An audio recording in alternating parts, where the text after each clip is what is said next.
Ողջույն ձեզ սիրելի բարեկամներ, պատարագը ավարտվեց Սան Ֆրանցիսկոյի Սուրբ Հովհաննես հայրաքելական եկեղեցում եւ հիմա մենք բարձրացել ենք բարձունք մի տեղ, որտեղ որ հիմա դուք կտեսնեք ծառերի հետևում կա մի մեծ խաչ, որը այստեղից չի երևում։ Բայց քիչ հետո ես կպատմեմ մի պատմություն, երբ որ հասնենք խաչի մոտ, թե ինչպես հայերը փրկեցին խաչը։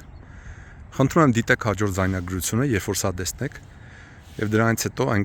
կվերնագրվի ինչպես հայերը փրկեցին խաչը։ Հյուսիսային Կալիֆոռնիայի հայերը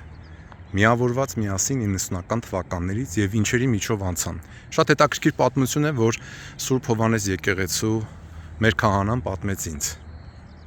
Իսկ մինչ այդ սա Սան Ֆրանցիսկո քաղաքն է։ Ահա տեսնում եք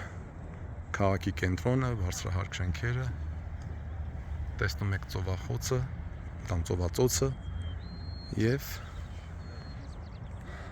այս ամենը քաղաքն է։ Այ հետևում են բլուրի հետևը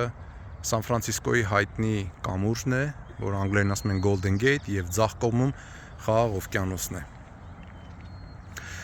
Ես որ բարձրանում եի այս բարձունքի վրա, ձեզանից ովքեր որ եղել են Իսրայելում, Հայֆայում ու բարձրացել են վերևից նայել են քաղաքին, ծովին եւ նավահանգստին, որ հիմա տեսնում եք դիմացս, նման չի մի քիչ, ոնց որ Հայֆայի վերևից նայես ծովածոցին եւ նավահանգստին։ Դե լավ եղեք ժողովուրդ ջան, ձեզ բարի օր։ Հիմա բոլորս կբարձրանանք միասին այս ծառերի ետևը բարձունքի վրա ու ձեզ կպատմեմ այդ խաչի պատմությունը։ Փառք Աստծո ամեն ինչի համար։